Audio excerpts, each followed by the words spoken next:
There was a moment, quiet, almost polite, when a young man walked into one of Korea's most powerful guilds and broke a record that had stood for years.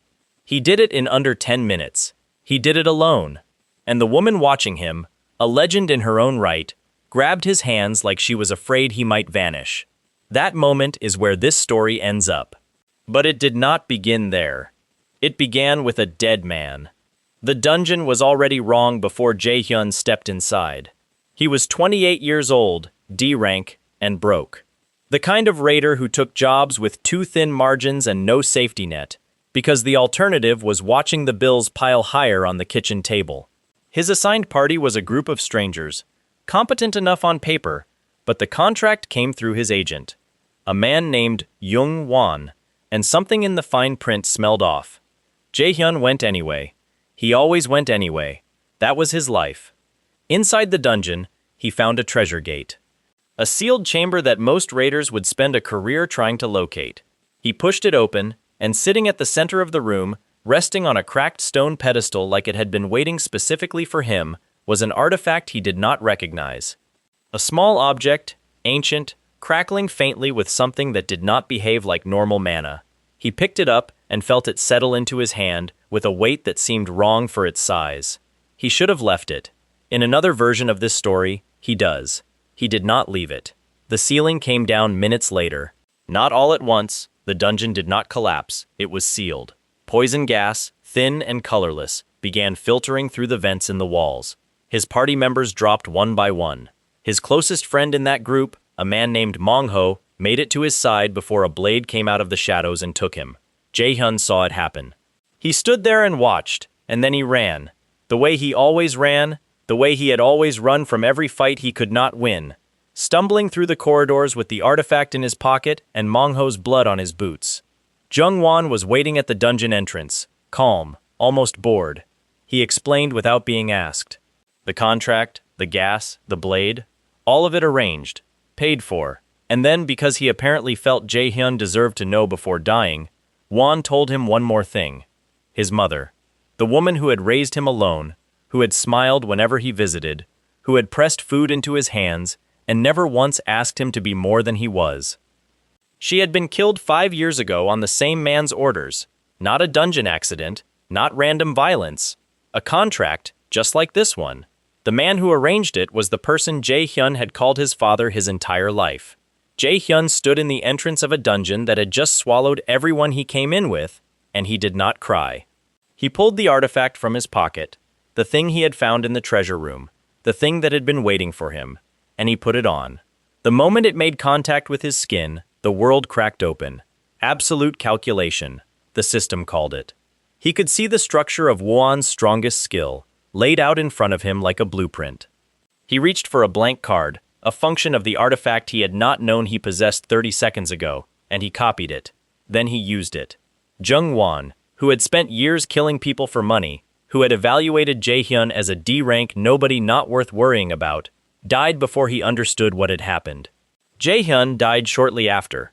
His wounds were too deep. He sat down against the dungeon wall, and the world went dark. What followed was not silence. There was a woman, blonde, radiant, impossibly calm, who appeared in the space between his death and whatever came next. She did not explain herself. She said something about a prophecy, about an enemy he had been destined to face, about the gods of Asgard now watching a soul they had not expected. She said he had become their adversary. Then she sent him back, 11 years back. Jae-hyun opened his eyes in his childhood bedroom on the morning of November 15, 2020. He was 17. His school uniform was folded on the chair. On his desk, in his own handwriting, was a note he had written to himself years ago, a reminder to choose the martial arts track at his awakening because martial arts raiders were more hireable and mages were out of fashion. He picked up the note and tore it into pieces. Then he walked down the hall, and his mother was there, standing in the kitchen, her back to him, doing something ordinary with a pan. He crossed the distance between them faster than he intended and wrapped his arms around her, and he did not let go for a long time.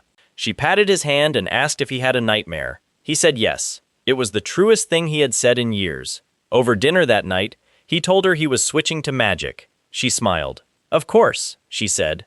He had always had a gift for it. She had always thought so. Jae-hyun did not correct her. He knew something she did not.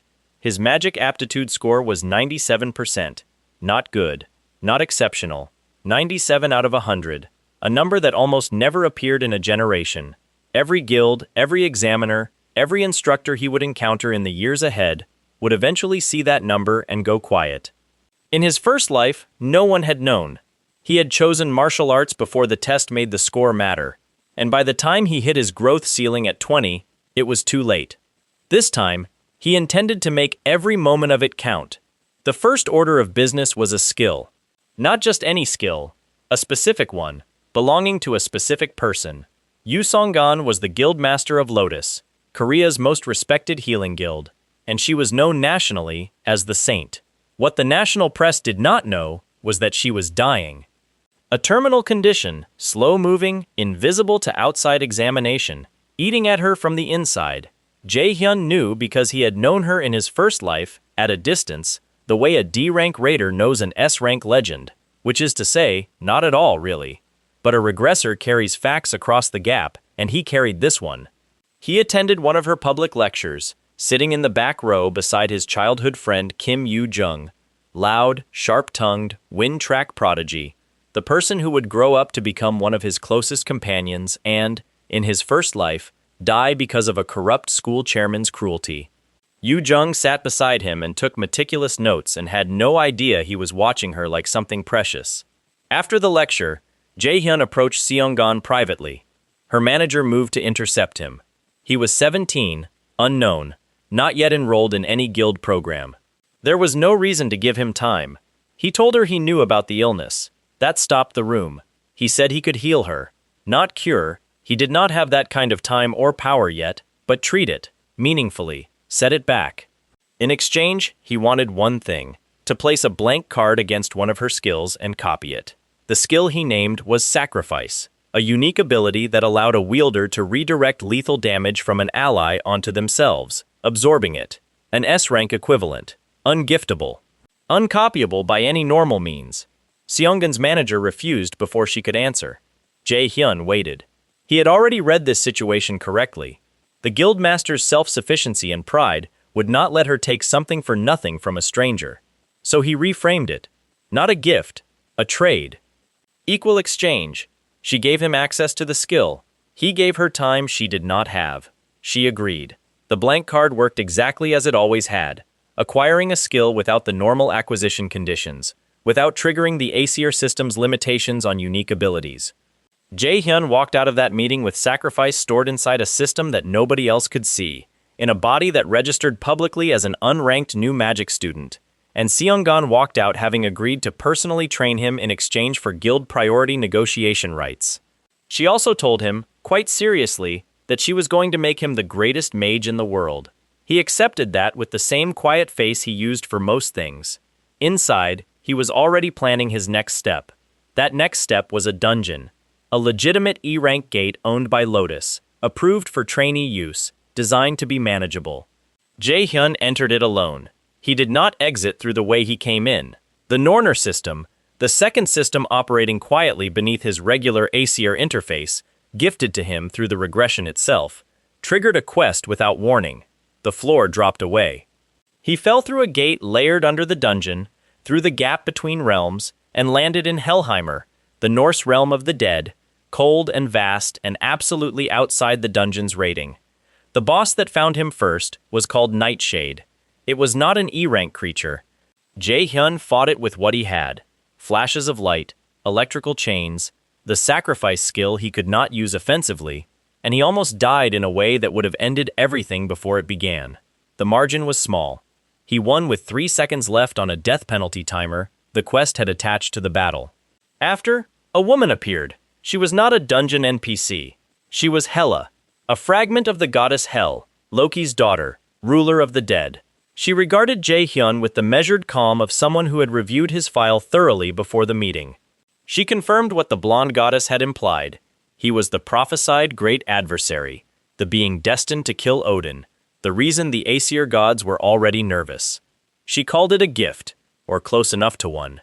Then she assigned herself as his guide through 5 trials that would prepare him for what was coming. She also gave him Hell's Blessing as a reward for passing her first threshold, a passive skill that made him completely immune to all abnormal status effects. Poison, paralysis, mind control, curse. None of it would touch him. He returned from Hellheimer and resumed being a middle schooler. Training with Lady Seongan was not gentle. Their first sparring session was supposed to be an evaluation. He cast silently, no verbal activation, which was far beyond his listed level, and stopped one of her attacks with a counter she had not expected. She told him afterward that she had fought A-rank raiders who could not do what he had just done. She did not ask how. She filed it away and made the sessions harder. Kim Yoo-jung taught him magic theory in the afternoons, sitting across a library table in exchange for ice cream. She was meticulous and slightly smug about it, and Jae-hyun listened carefully to every word while pretending to find the whole arrangement less valuable than she did. At the end of one session, she made him promise her a favor. One wish, her choosing, redeemable later. He agreed. He remembered in his first life that she had never cashed it in, and he intended for this life to be different in every way that mattered. He found Lee Jang at Mills Academy during a recruitment visit. Jang was brilliant, small, and currently getting his bag taken by two students who were larger than him and considerably less intelligent. Jae-hyun intervened with a holy arrow, sent the bullies off, and then, because he already knew who Jang was, what Jang would become, sat down beside him and said he wanted to talk business. Jang stuttered badly under pressure. He stuttered now, trying to understand why a stranger was being kind to him. Jae-hyun told him he knew about the potions Jang was selling under a false name through the black market, a pharmaceutical student running an alchemical side enterprise, hiding his talent because drawing attention to it meant drawing attention to himself, and attention meant more people like the two who had just walked away with his bag. Jae-hyun proposed a project, a mana enhancement pill, something that could increase a mage's raw magic stat through controlled ingestion rather than training hours. Jang had the foundational knowledge. Jae-hyun had a specific formula in mind, derived from things he knew from the future he had already lived. Together, they could build it. Jang asked why he was doing this. What was in it for a stranger? Jae-hyun told him that someone who could make what he was describing was worth knowing before everyone else figured it out. Jang cried. It was not dramatic. He turned away and pressed his hand to his face, and Jae-hyun sat quietly and looked at the floor. The alchemist had spent his entire academy career invisible, talented enough to be used but never seen clearly. One sentence had done something that years of performance had not. The mana enhancement pill worked. Jae-hyun's magic stat climbed 15 points from a single dose. Jang's expression when he read the test result was the look of someone who had suspected he was good but had never had proof. Mills Academy enrollment arrived with the pull of something Jae-hyun had been preparing for and dreading simultaneously. He recognized Chairman Gu Ja-jun from across the welcoming hall. In his first life, Jiun was a shadow, a name attached to a series of institutional decisions that destroyed students, covered up dungeon malfunctions, and eventually arranged the event that killed Kim Yoo-jung. Jae-hyun had spent years after that, in his first life, understanding too late who had been pulling the strings. Now he saw the man in person, wearing the face of a pleasant administrator, and filed every detail quietly. He warned Yoo-jung that morning, as casually as he could manage, to be careful around the chairman. She asked why. He said he had heard things. She looked at him sideways, the way she always did when she suspected he was leaving something out, but let it go. The freshman hunt began 3 days after enrollment. 3 days in a sectioned wilderness training zone called the Demi-Lane, freshmen against seniors, with points awarded for name tags taken. Most freshmen formed large defensive packs and tried to survive.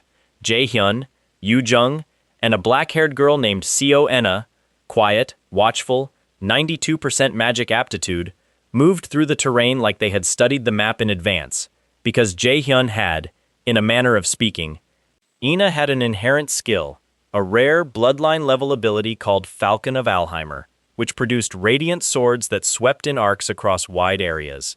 She was exceptionally careful with it, rationing its use the way someone rations a resource they are afraid to trust. Jae-hyun had watched her fight once and understood her hesitation. The skill was powerful enough that it drew attention, and Ina had spent her life learning that attention was dangerous. He did not push her on it. He simply made sure that when the situations arose where she needed it, she could see it was safe to use. The three of them were efficient and, for the first day, careful. Jae-hyun was immune to the paralysis spores that carpeted the lower section of the demi-lane, Hell's blessing making him the only freshman who could walk through the toxic zones without protection, and he used that to guide them through corridors of terrain that any reasonable senior assumed were impassable. His point total climbed. Senior raiding parties found them. The seniors were not gentle. The hunt was designed to be brutal, an authentic introduction to the adversarial logic of dungeon raiding. Jae-hyun handled each encounter. He did not make a show of it. He neutralized the threat, collected the name tags, and moved them forward. By the second day, something had shifted in the control room monitoring the scores. The instructors were quiet around the scoreboard in a way that indicated discomfort. By the third day, when the final tally came in, Jae-hyun's score sat at 1,530,000 points. No student in Mills Academy's history had come close. The previous record had been held by a senior. He broke it as a freshman on his first attempt, without appearing to try particularly hard.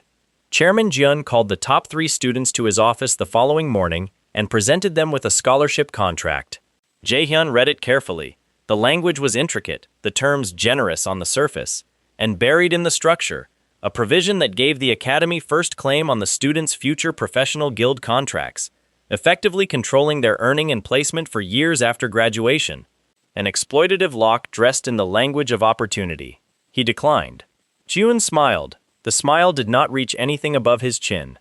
Then, quietly, he activated his unique skill, indoctrination. A mind control ability, powerful enough that its targets did not notice the moment of activation.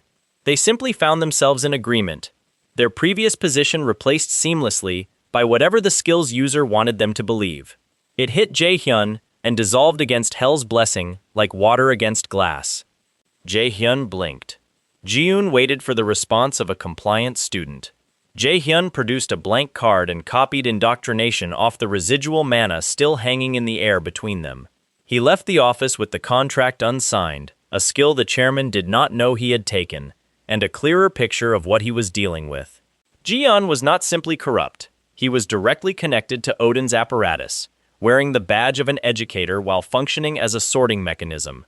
Useful students harvested, problematic ones removed. Jae-hyun added him to a list of problems that would require precise, public solutions. The first time that precision was tested came through the mock dungeon practicum. The dungeon was rated for student use. It was not meant to produce a Cobalt Lord, a creature so far above the dungeon's classification that its presence could only mean interference. Jae-hyun recognized the interference the moment he felt the energy signature shift in the corridor walls. He sent the rest of the group ahead and stayed behind with Ina. The Cobalt Lord emerged. It was not a fight he had a blueprint for. He had to work through it in real time, using absolute calculation to analyze the creature's attack structures and punch through its defenses with counter magic it had not been designed to resist. Ina fought beside him with the precision of someone who had decided that precision was the only currency she could trust. When it was done, Jae-hyun found what he had suspected. A raven, embedded in the dungeon's infrastructure, one of Odin's scouting mechanisms wearing the body of a dungeon creature. He destroyed it. The Norner system registered it as the first kill toward a special quest, Raven Hunter. Enna had taken significant mana rebound from the fight. She collapsed against the dungeon wall, and Jae-hyun knelt beside her and healed her quietly, using a combination of skills he was not officially supposed to possess before anyone else arrived. When the instructors found them, both standing, the Cobalt Lord dead and no casualties, the reactions followed the usual pattern. Disbelief, then calculation, then the specific silence of people revising their assumptions. Jeon's next move came disguised as an opportunity. The Guild Experience program was a standard part of Mills Academy's curriculum. Students assigned to real guilds for supervised raider work, a bridge between classroom training and professional dungeon clearing. The guild Jeon funneled Jae-hyun's group toward was a ghost, a shell organization, no real membership, no active contracts, existing only on paper and in the academy's administrative system. The students who walked through its doors walked through a gate. The gate opened into Svartalheimer. The Dark Elf realm was not a dungeon. It was a living world, vast, cold-lit, populated by a civilization that had been at war with human raiders long enough to be very good at it. Jae-hyun recognized where they were within seconds of arrival. The others needed longer. Yoo-jung put it together from the mana composition of the air. Aina went still and began scanning their perimeter before anyone gave the instruction. Hoyeon. And Hoyeon, warrior track, the boy Jae-hyun had encountered briefly during a dungeon break at a department store months ago, who had since appeared in the same circle of academy students through the logic of compatible instincts, shifted his stance automatically, the way someone does when they have trained for danger long enough that the body acts before the mind finishes its sentence. The manager assigned to them, a young man named Sunjae, was not a combatant. He was administrative staff, placed in an academic coordination role, and he was now standing in a hostile realm with no weapons and the specific expression of someone whose professional training had not covered this scenario. Jae-hyun assessed the group, assessed the terrain, and began moving them deeper rather than back. The gate had already closed. Retreating to where it had been would accomplish nothing. Forward, toward whatever structure the system would register as a dungeon exit, was the only option. Dark Elves found them within the first hour. They were not scouts. They were a patrol unit, armored and organized, responding to an unauthorized incursion with the efficiency of a military culture. The first engagement was short and brutal. Jae-hyun and Hoyeon at the front, Yoo-jung cycling wind magic through the gaps, Ina covering the angles the others could not reach. They broke the patrol. More would come. The path through Svartalheimer was long and the encounters did not thin out. Jae-hyun tracked the group's mana reserves and pushed the pace whenever the window allowed, and gave them hard breathing room when it did not. Hoyeon fought with a recklessness that Jae-hyun recognized from his first life. The kind that comes not from stupidity, but from a person who has been told their entire life that their worth is conditional on their output, and has therefore never learned to budget themselves.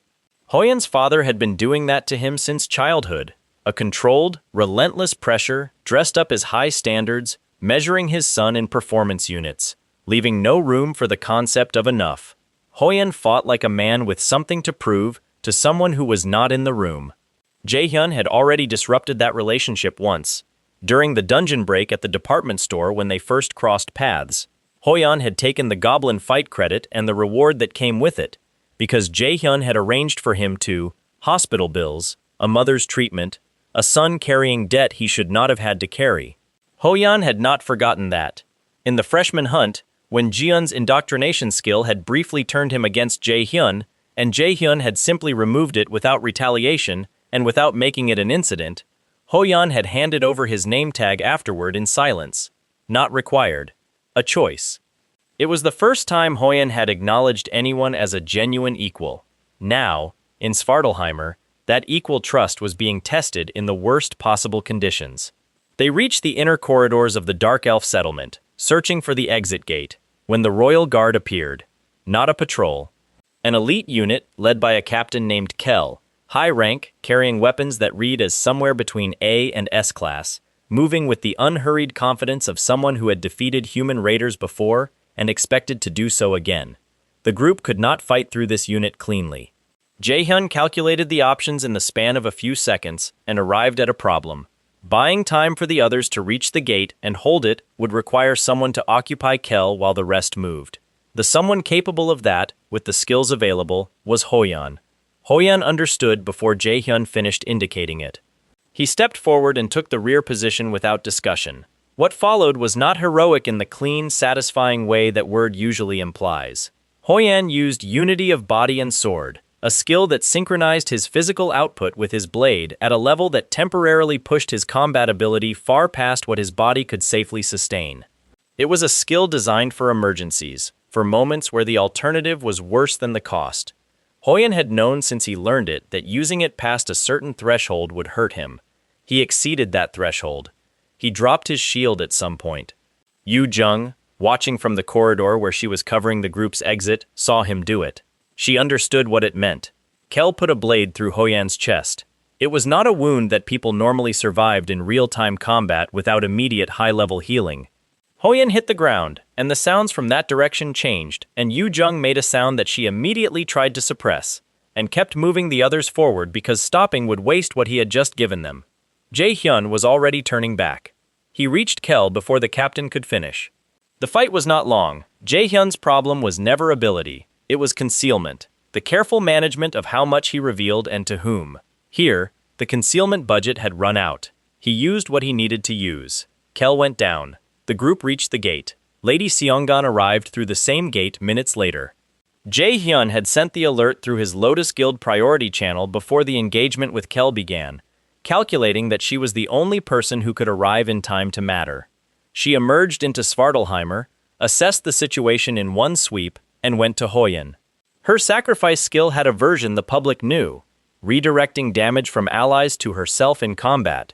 What it could also do, at cost, was redistribute life force, stabilizing a dying person by drawing a permanent percentage from herself. Not borrowed. Gone. She used it on Hoyen and Sunjae both. 2% of her remaining life. Permanent. A measurement that sounds abstract until you consider that she was already managing a terminal illness and had been for years. She did it without hesitation, and when Hoyen's breathing steadied, she stood up and said nothing about what it had cost. Jae-hyun said nothing either. He had watched her make the calculation and execute it, and he understood her precisely. She was the same kind of person he was trying to become, which was to say, the kind who did the necessary thing and filed the cost under acceptable. He still owed her for it. He intended to pay. The Dark Elf King was waiting in the realm's central chamber, not in Jae-hyun's path by accident, but because the system the Norner network had been nudging him toward required it. The king was old power, carrying a skill called Frozen Earth that belonged to the aristocracy of the Dark Elf world and could not be acquired anywhere else. Jae-hyun fought him with the full weight of what he had accumulated. Absolute calculation dismantling the king's magical structures in real time. Copies of skills used in combinations that should not have been possible for a first-year student. The king recognized what was happening too late. He copied Frozen Earth from the residual skill presence as the dungeon registered the kill. The students who had been trapped in Svartalheimer, other academy groups funneled through Jiun's Ghost Guild on different assignments, were located and collected. Jae-hyun led the extraction methodically, and they came back through the gate in groups, alive. The damage to Jiun's position from this incident alone was significant. Students had been sent into a hostile realm through a fraudulent guild assignment. Injuries, including one near fatal. Academy staff should have caught the Ghost Guild in routine verification. Someone had failed to catch it, or had been paid not to. Jae-hyun filed that detail and began constructing what came next. The midterm practicals were the event Jiun thought he controlled. Each team of students was placed in a pocket plane, an artificially generated dungeon environment used for examinations, monitored by academy staff, scored on clear and survival rate.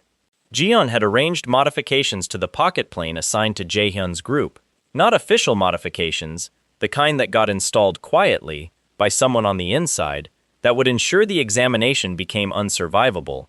Jae-hyun went in knowing the pocket plane had been tampered with. He had obtained that knowledge through an instructor named Yizu, a woman assigned to monitor him by the remnants of Jiun's network, who had no idea that Jae-hyun's indoctrination skill worked on individuals who were not guarding against it. One careful conversation, a precise activation, and Yizu's encrypted files were in Jae-hyun's possession. He read them thoroughly and understood the shape of what was coming. Inside the pocket plane, he did not simply clear the dungeon, he rewrote it. The Norner system gave him tools for dungeon analysis that went considerably beyond what the Aesir system offered its users. He found the formula underlying the pocket plane's construction, the code, in a sense, of the artificially generated environment, and altered it. The modifications Jiun had embedded were removed. New parameters were added in their place, specifically, a live broadcast. The pocket plane's monitoring infrastructure, which was designed to relay observational data to the Academy's examination proctors, now relayed to a much wider feed. National news channels, guild networks, the Raider Association's public monitoring system. Anyone watching Dungeon News that afternoon watched Jae-hyun's group clear their practical examination while the dungeon's internal overlay displayed, in clean and readable format, the unauthorized modifications that had been installed and who had authorized their installation. Jiun received phone calls from the school board while watching his carefully arranged trap become a nationally broadcast demonstration of his own corruption. He could not stop the broadcast. The formula had been rewritten at a level he could not access and did not understand. He sat in his office while the calls came in and understood, for the first time, that whatever was happening to him was not random. The formal legal complaint was filed by Lotus Guild within hours, co-signed by 4 other major guilds and the National Raider Association. The files Yizu had carried, now in Lotus's possession, documented the Ghost Guild arrangement, the Svartalheimer trap, the Cobalt Lord insertion in the mock dungeon, and the pocket plane modifications, a timeline of deliberate endangerment of students, each incident traceable back to the chairman's office. Director Kim Jian, Jian's replacement, watched from the academy entrance as police led Gu Jia Jian through the main courtyard. The crowd that had gathered was not politely silent. Someone had brought eggs. Several people had brought eggs. Jian walked to the vehicle wearing the specific expression of a man who had believed himself permanently above consequence, discovering the belief was wrong. Jae-hyun was not in the courtyard. He watched it from a window 1 floor up, standing beside Lady Seonggan, who had orchestrated the legal and media components of the takedown with the efficiency of someone who had been waiting for exactly this lever to pull. She asked him, without turning from the window, how he had known about the pocket plane modifications in advance. He said he had good instincts. She looked at him sideways, then back at the courtyard. She did not ask again. The Neverland theme dungeon was not on his schedule.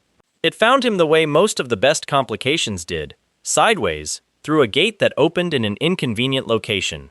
Theme dungeons operated by different rules than standard dungeon gates. Entry was often involuntary for anyone nearby when the gate activated. Exit required completion of the dungeon's specific scenario conditions, which were locked in at entry and could not be bypassed by force or high combat ability. The scenario inside Neverland was built around a fictional world, a series of staged settings, each with a quest embedded in its logic. The other person trapped inside with him was a girl named Seo An. She introduced herself as a genius, which Jae-hyun filed under potentially accurate, given the way she had already analyzed the dungeon's structure within minutes of arrival. She had a skill called Cognition Accelerant, a perception enhancement ability that let her process tactical information at a speed most people could not manage. She was loud about her own intelligence in the specific way of someone who has never had anyone validate it without conditions attached. Jae-hyun worked through the dungeon's 3 mission zones with her alongside. The first involved a grudge between a figure named Viking and a craftsman called Thialfi, a scenario requiring genuine resolution of the conflict's underlying logic rather than combat victory. He navigated it.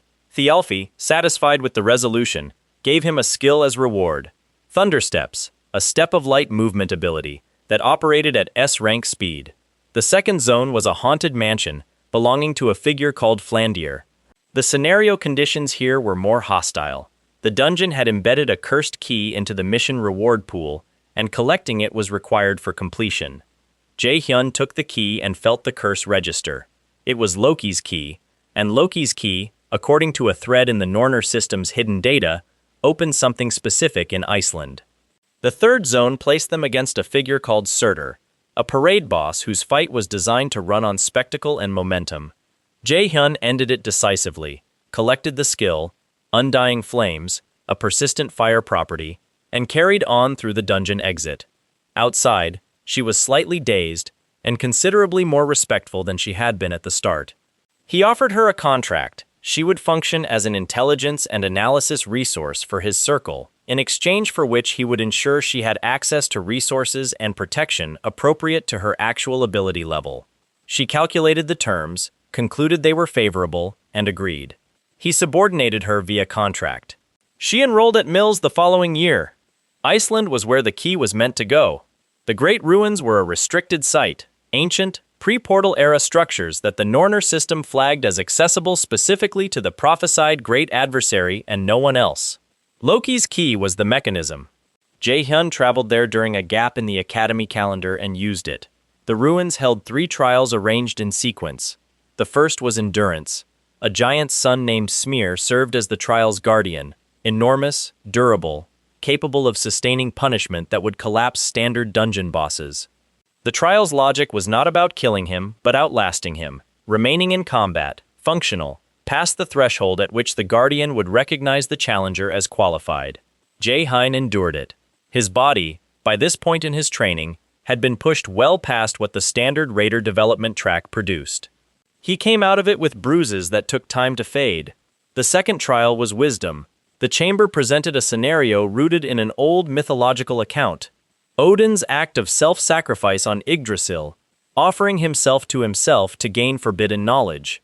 The chamber's logic demanded that Jae-hyun identify the correct sacrifice. The answer was himself. Not a symbolic gesture, but a literal one. His body on the altar. The trial treating the correct identification of the myth structure as the qualification for passing. He lay down on the altar without hesitation. The trial registered completion. The third trial was Memory. The chamber was built around the preserved consciousness of a giant named Hungir, a being who had once carried, embedded in his dead tissue, a fragment of Thor's power.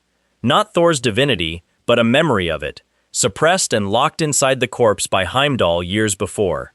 Jae-hyun sat with Hungir's memories and found the fragment. He reached for it with absolute calculation, analyzed its structure, and copied it via blank card. Thor's lightning god's power, legendary rank, the kind of ability that did not appear in standard Raider databases because it belonged to a category beyond what the Aesir system officially documented. He left the ruins with 3 completed trials registered in the Norner system and a gift from Hungir stored in his inventory. Giant's Blood, a one-time consumable that would permanently increase his mana ceiling, but only once he reached S rank, because before that threshold the physical change it induced was too extreme for a human body to accommodate. He was not S rank yet, but he was closer than anyone who had evaluated him from the outside would have believed. Balak and Camilla found him before he could leave the area. They were European Union S ranks, the kind of raiders who received government tracking resources and could be sent across borders on short notice when something warranted attention. Jae-hyun, as the Black Robe, an anonymous identity he used for anything he did not want attached to his name or his academy enrollment, had been generating attention. The Black Robe had been seen in the Neverland-themed dungeon exit, registered in the Iceland restricted site access logs, and flagged in the EU monitoring system as a potential unknown variable threat. Balak engaged him directly. He was a combat type A rank, pushing the boundary of S, and he fought seriously from the first exchange. Jae-hyun used Overdrive, a ring he had been assembling across several acquisition points, which when activated temporarily, pushed his output far past his registered rank, and the fight went 3 exchanges before he forced Balak to a standstill. Not a clean victory. A statement, continuing would cost Balak more than it was worth. Camilla, the EU's first S-rank mage, watched from a distance and made the same calculation faster than Balak did. Jae-hyun offered them a contract. They would cease pursuing the Black Robe identity, and in exchange, a skill would ensure they could not reveal anything about his appearance or identity to outside parties. The contract was not coercive. He explained its terms precisely, and they chose to sign. They were subordinated. They stopped hunting him. He returned to the academy and resumed being a first-year student. The outdoor camping event was staged in Daegu, a city that had been partially consumed by a dungeon overflow years earlier and never fully recovered. The buildings still stood, most of them, but the mana composition in the lower districts had shifted permanently after the gate collapse, and the city had been placed under a lockdown designation, habitable, usable for certain purposes, but not safe enough for ordinary civilian life. Mills Academy used it for the camping event because it was real terrain. Not a pocket plane, not a controlled environment. The dangers inside it were genuine. Circle 9 arrived and began dominating the event before most other circles had finished setting up their base camps. The point system for the camping event rewarded dungeon clears, creature subjugations, and mission completions within the city's perimeter. Jae-hyun moved his group through the lower districts with the same quiet efficiency that had characterized everything they did together. Hoyeon handling frontal engagements, Yoo-jung cycling wind and light magic across wide areas, Enna covering precision angles, Jang in the support position managing consumables and preparing compounds mid-mission, Soil running advanced scout. Kwon Soil was an A-rank scout who had left a more prestigious circle to join them, drawn by something he would have described, if pressed, as the most reliable read on opportunity he had encountered in his career. He was abrasive in the specific way of someone who had decided that honesty was more efficient than courtesy, and he was very good at his job. Jae-hyun used the camping event's chaos as cover for two specific hunts. The Norner system's Raven Hunter quest had been ticking since the Cobalt Lord incident in the mock dungeon. Odin's ravens were embedded throughout the world, in dungeon creatures, in human agents, in the infrastructure of places that served Odin's network, and the system flagged their presence when Jae-hyun was close enough. The lockdown city had two. The first was inside the Harpy Queen, an A+ rank creature that occupied the upper floors of a collapsed hotel in the city's northern sector. Jae-hyun and Soil took the assignment, presented to the Academy event coordinators as a standard subjugation mission. The Harpy Queen was genuinely difficult, fast, high altitude, capable of wind manipulation that complicated ranged magic. Jae-hyun brought it down through a combination of thunder steps, getting inside its movement range where the wind attacks lost their geometry, and a precise absolute calculation strike that dismantled the Raven embedded in its core. The Raven was registered as destroyed. The Norner system paid out. Tempest Wings, an S-rank skill allowing short-duration flight and aerial combat positioning. He filed it and moved to the second. The second Raven was less dramatic to locate and considerably more so to remove. It had been nested inside the city's lower gate infrastructure. Not a creature host, but a structural embed. Odin's surveillance woven into the dungeon gate's own mana architecture. Jae-hyun found it through the Crow radar function of the Norner system, spent 40 minutes pulling it apart with absolute calculation working at the boundary of what the skill could currently reach, and destroyed it. 2 ravens down. The quest counter advanced. He also found, during the event's second day, a pair of gloves tucked inside the collapsed remains of a raider outpost at the city's edge. Old gloves, pre-portal era by the material and stitching, preserved by the mana saturation of the environment around them. The Norner system reacted to them the moment he touched them, a recognition response, like the system identifying something it had been cataloged to find. Jae-hyun examined them carefully and understood that they had belonged to someone significant. He stored them without fully understanding why they mattered yet, and moved on. The third day of the camping event was when Heimdall came. He arrived without announcement, which was the first thing wrong. The second thing wrong was the scale of the mana displacement that preceded him, a white pressure rolling across the city's lower districts like a change in air density, felt before it was seen. Jae-hyun's Crow radar screamed. Heimdall was Odin's watchman, the Norse god who could see the near future, who stood at Bifrost and monitored every realm, who had blown the Gjallarhorn once before to signal Ragnarok's beginning. He had arrived in Daegu using 30% of his divine power. The rest he had left behind, because bringing it all would have been an act of war against the human world in a way that even Odin currently wanted to avoid. 30% was enough. It was considerably more than enough. He appeared in the city square where Circle 9 had been running a mission, and he looked at the group of students with the specific quality of attention that gods apply to things they have already evaluated as beneath them. Jae-hyun told his friends to move. Yoo-jung started to argue. She stopped when she saw his face.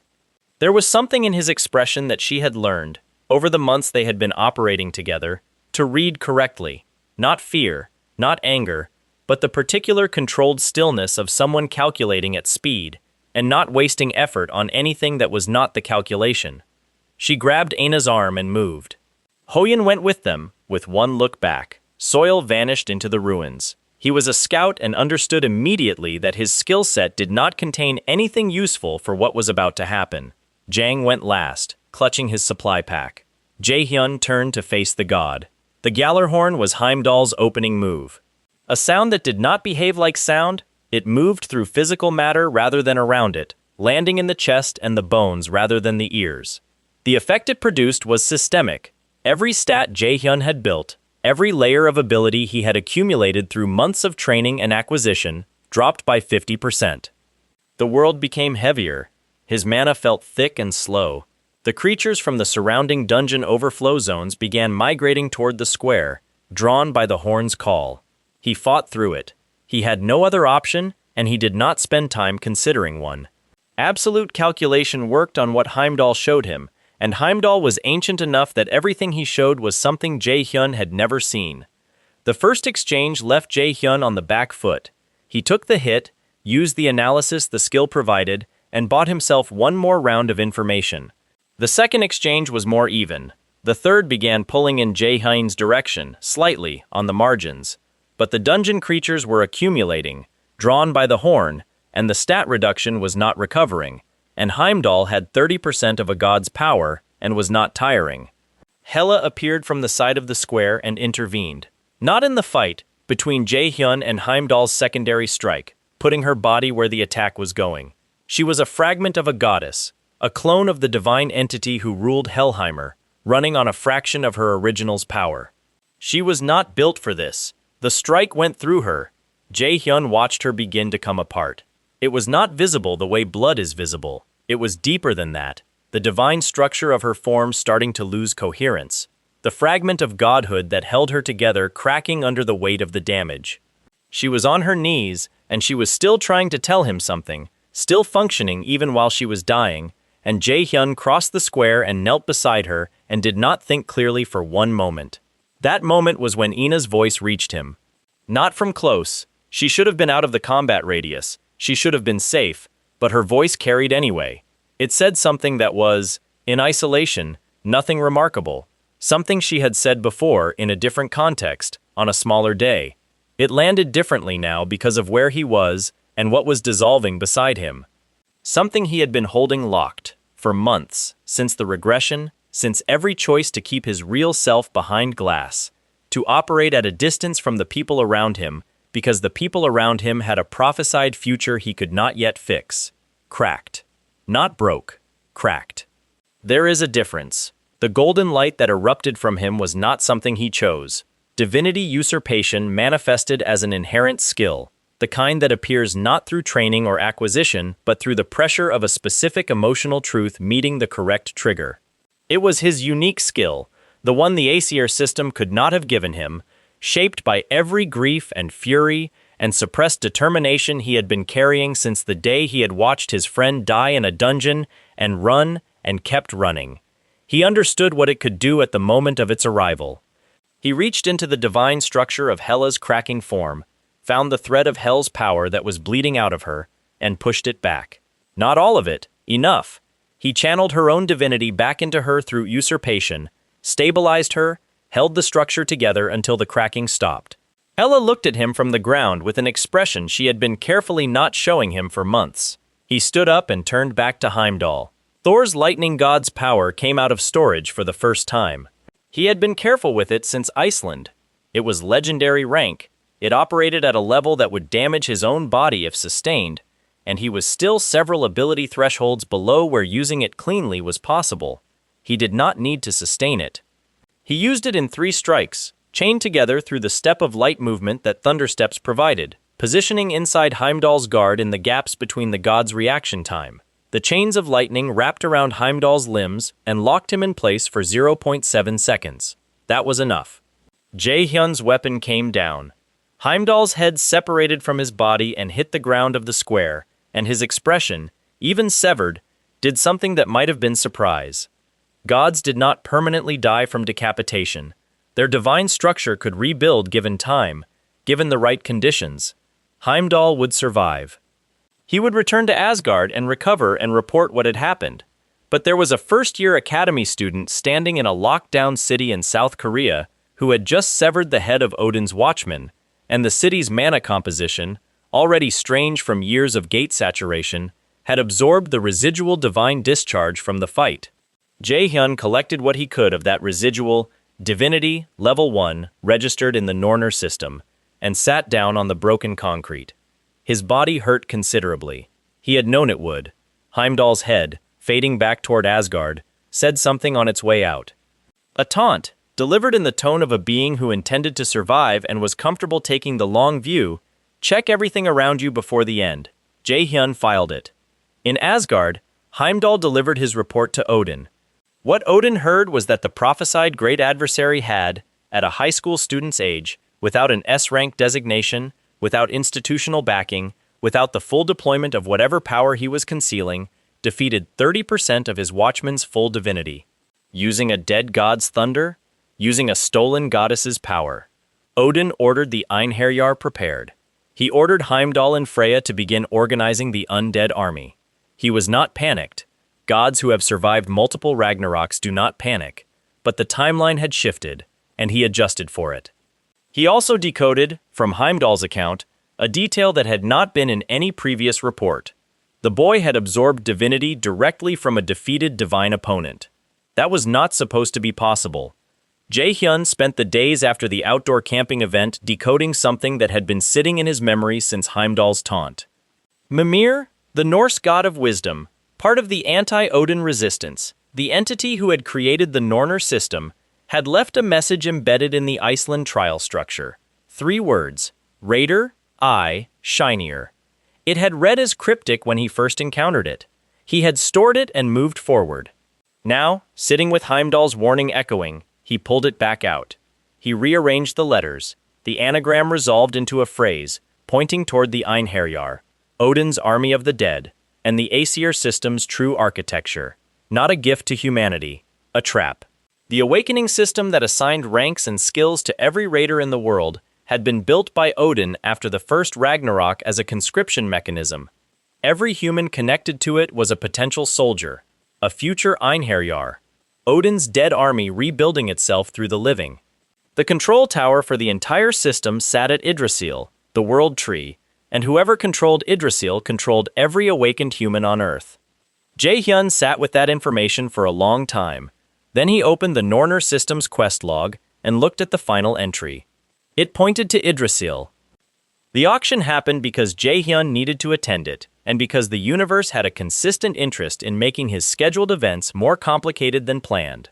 The Valley of Greed's auction house was a high-security event drawing S-rank raiders and guildmasters from across Asia. The items on offer were exceptional enough to justify the security and the cover charge. Jae-hyun went as himself, not as the Black Robe, because the Norner system had flagged an item in the auction's registered inventory as relevant to his quest chain. Balak and Camilla were there.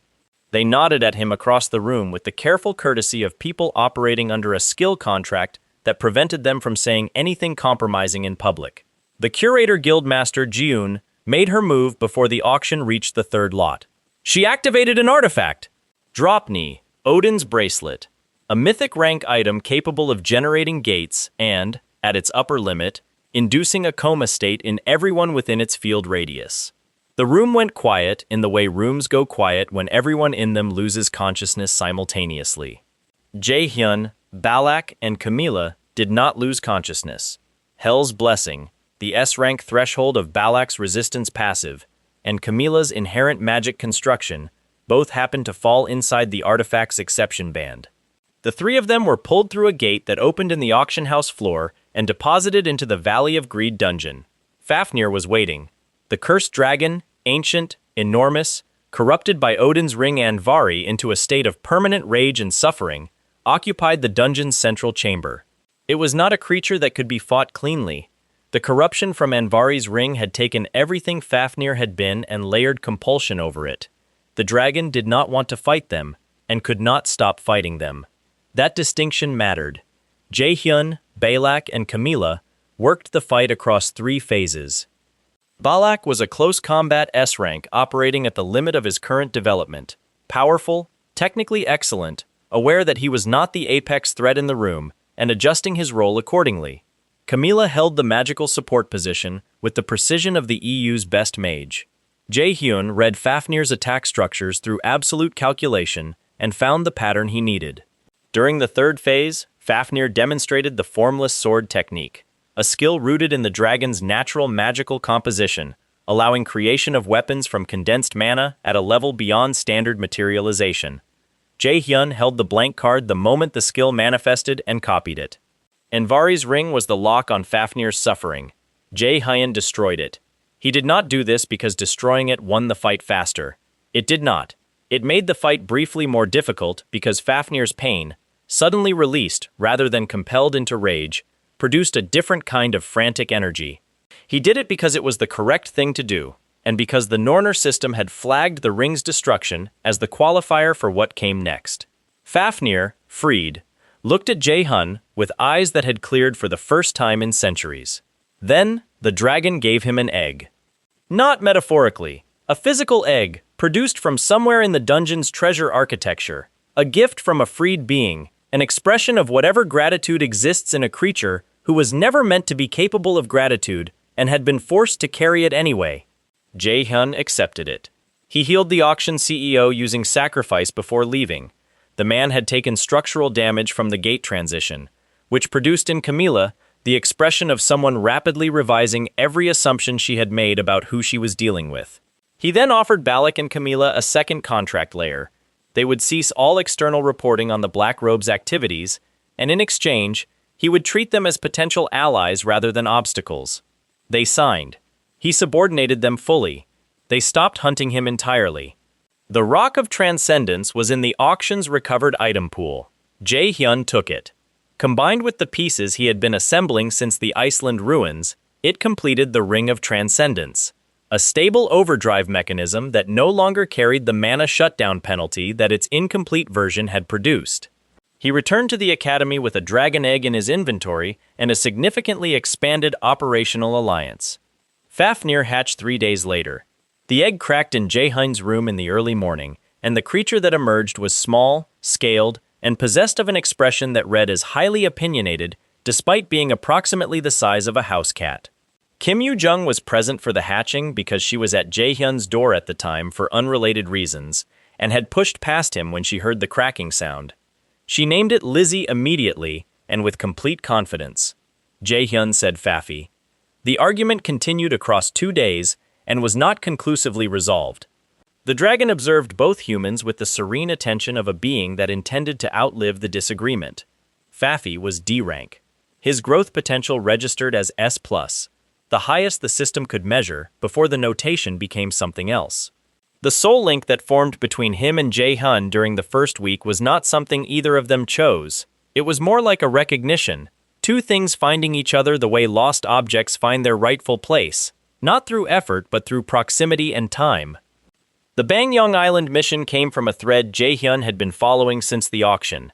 The limit breakers, the red liquid inside them, the Asetru cult that distributed them to students through black market channels. Odin's diluted blood, he had suspected. The island confirmed it. The underground laboratory beneath the island's surface was a research facility. 304 test subjects, every one of them dead. The research journals documented the experiments with the clinical precision of people who had decided that the objective justified the cost and had stopped asking whether it did. Jae-hyun read every journal. He did not rush through them. The theme dungeon embedded in the island's lower level presented itself as a book, a fairy tale collection, the pages moving as he entered, the environments shifting between illustrated scenes. Inside it were the memories of a child, a boy raised in an orphanage so poorly managed that cruelty had become its operating procedure. A boy who had grown up without emotional attachment to anything, because emotional attachment had never been extended to him long enough to take root. A boy who had emerged from that childhood as the world's first fully awakened raider, a national hero, celebrated, photographed, given a name that people said with reverence, Hwan, the first awakened, the pioneer of the raider era, a figure whose face appeared on commemorative plaques in guild lobbies across Korea. One of Odin's 5 ravens, emotionally empty because the capacity for emotion had been taken from him in childhood by the specific pattern of deprivation the orphanage had produced, or by something Hugin had done in those formative years. The boundary was not entirely clear. He had spent his life performing the hero identity from a picture book, modeling himself on a fictional character because he had nothing else to model himself on. He carried the mythic sword Turfing, which had its own price. The sword granted immense power and eventually devoured its wielder if the wish embedded in its final activation was not one worth the cost. Jae-hyun came out of the dungeon understanding Hwan precisely. Hela confirmed it when he reported back. Hwan had stolen the essence of the ocean from Jerorm, the world serpent, a theft that gave him control over blood and water and the weight of the sea. He was, by any fair evaluation, one of the most powerful beings in the human world, and he was profoundly tired. The exhaustion of a person who has been performing a self they were never actually given the chance to choose, for decades, for an audience that would be devastated to know who they were really applauding. Jae-hyun injected every limit breaker he had recovered from the island's laboratory into himself. Not recklessly, he understood what was in them, had analyzed the composition, and had calculated the effect. Odin's diluted blood, introduced in sufficient quantity, pushed divinity upward. the second mythic skill slot unlocked. His divinity measurement in the Norner system's framework climbed toward level 2. Odin, monitoring through channels Jae-hyun was not yet aware of, learned that the prophesied great adversary had consumed his blood voluntarily and survived it. He issued orders to Freya. The Valkyries were to be prepared.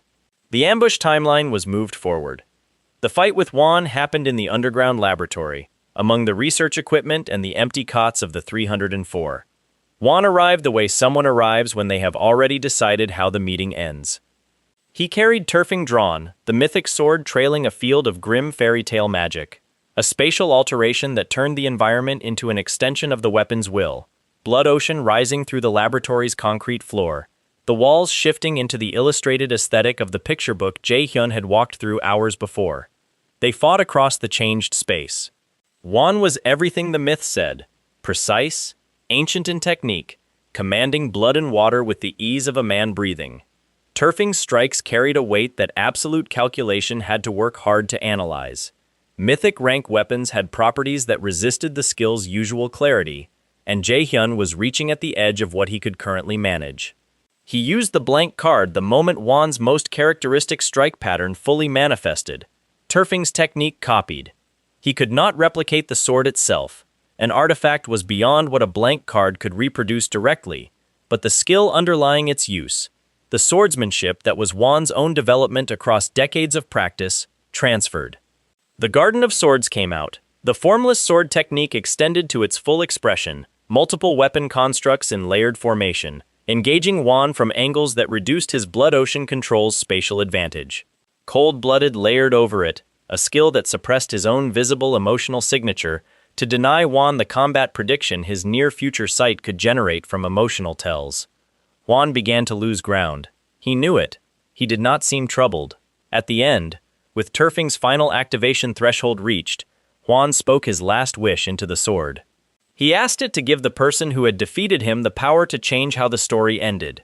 Turfing devoured him for it. That was always the price. What it left behind in Jae-hyun's possession, the Eye of Insight, a skill of Won's own construction that expanded reading and analysis ability into a new register. And Yorander, a magical sea orb, mythic rank, carrying the ocean's essence that Won had stolen from Jerorm. Both items settled into the Norner system's inventory without friction. Jae-hyun stood in the changed laboratory as the blood ocean receded and the walls returned to concrete, and he was quiet for longer than he usually allowed himself. In Helheim, working in parallel, Hela had cornered Jiun. The Curator Guildmaster had summoned everything at her disposal. Dropney's gate-generating capacity turned offensive. Monster constructs pulled through from several realms at once. Hela identified Fafnir's nature in one of them. The creature Jiun was using as a tool had Fafnir's essence threaded through it, a connection to the freed dragon that Jiun had been unaware was traceable. Hela used it, turned Jiun's own connection back against her, and dragged Jiun's soul to the coldest section of Helheimer. Not imprisonment, termination. The coldest part of the realm of the dead was where souls stopped being retrievable. Dropney came into Jae-hyun's possession through Hela delivering it after. He sat with it for an afternoon, analyzing the formula underlying its gate generation mechanism. It was Odin's design, elegant, brutal, built with the assumption that only Odin's chosen would ever touch it.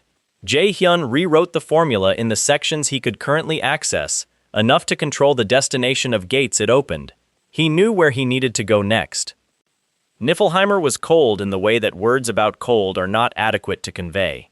Jae-hyun opened the gate using the rewritten Dropney formula and stepped into the realm of ice and deep mist that sat at the base of the Norse cosmology.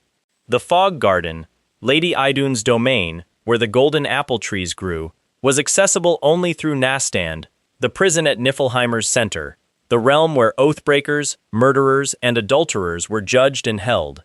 Nastand had 3 gates. Each gate tested a specific category of wrong against its corresponding confession. The first gate was adultery. Jae-hyun passed through it cleanly. There was nothing there to confess. The second gate was oath-breaking. He stood before it and thought about his original life, the teammates he had run from. Mungho stabbed in front of him.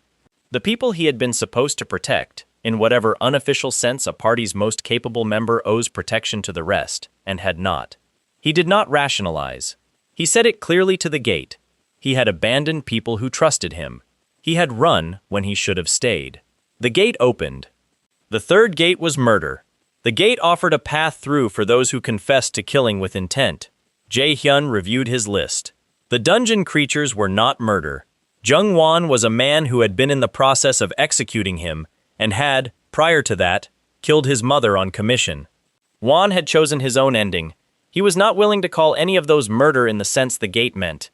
He refused to confess. The gatekeeper fought him. It was a long fight, made longer by the mana suppression field that Niflheimer's environment imposed on non-native magic users. He did not win it cleanly. Hela stepped in during the third phase. Her presence in Niflheimer was technically within her authority as Hell's fragment, and the gatekeeper acknowledged that the challenger had demonstrated sufficient conviction to pass without false confession. The gate opened. Nidhogg was beyond it. The poison dragon was ancient in a way that Fafnir's curse had not been. Nidhogg had been gnawing at Yggdrasil's roots since before the first Ragnarok, patient and enormous and contemptuous of anything that could not interest him. He was not interested in Jae-hyun in any way that felt like respect. He was interested in the way one examines something anomalous. Clinical attention, the specific focus of a creature who has seen everything and has learned to pay attention only to things that do not fit the pattern. He fought Jae-hyun across the ice of Niflheimer, and the fight went badly for Jae-hyun for longer than he would have preferred. Nidhogg's poison dragon sadism was the skill Jae-hyun needed. Not because sadism was something he intended to deploy, but because the skill's underlying mechanism, the way it interacted with mana flows, contained information he could not get any other way. He waited for its full expression and copied it during the window the blank card required. He also found something during the fight that changed his understanding of his own ability ceiling. Watching Nidhogg's attacks, ancient magic, pre-Aesir system, operating on principles that the modern Raider framework had not been designed to describe, he could see the threads. Mana flows were not uniform fields. They were structures, interlocking and tensile, and if a weapon carried sufficient precision, those threads could be cut, not the mana itself destroyed, which was what absolute calculation did. The threads severed, which interrupted the flow without consuming the energy. Cleaner, faster, applicable to things the calculation skill's destruction mechanism could not reach. He spent the remainder of the Nidhogg fight practicing the cut.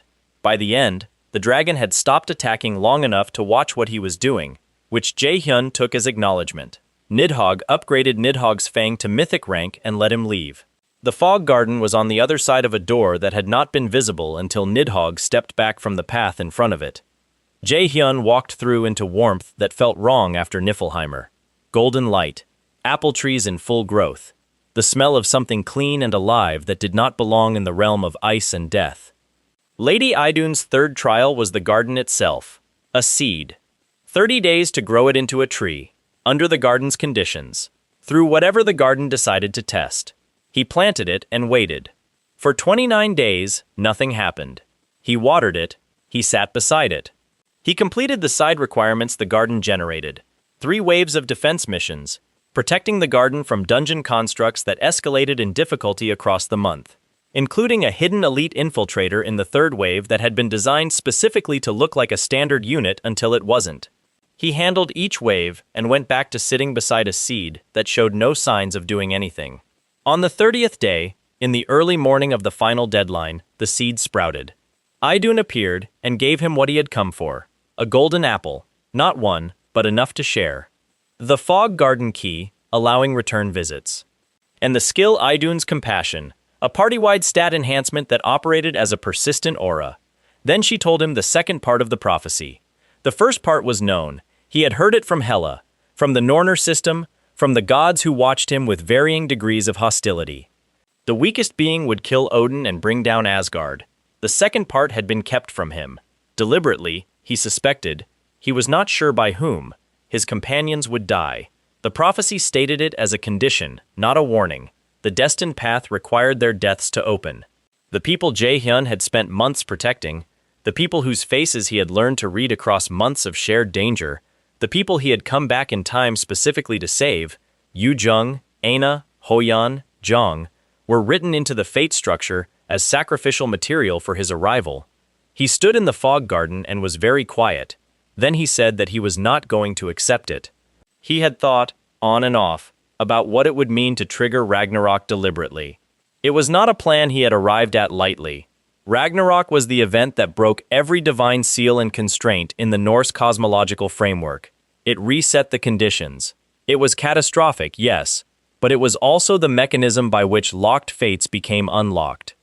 If the prophecy's second clause was a seal, a constraint written into the fate structure by the same forces that had written the first clause, then Ragnarok, triggered on Jae-hyun's terms rather than Odin's, might dissolve it.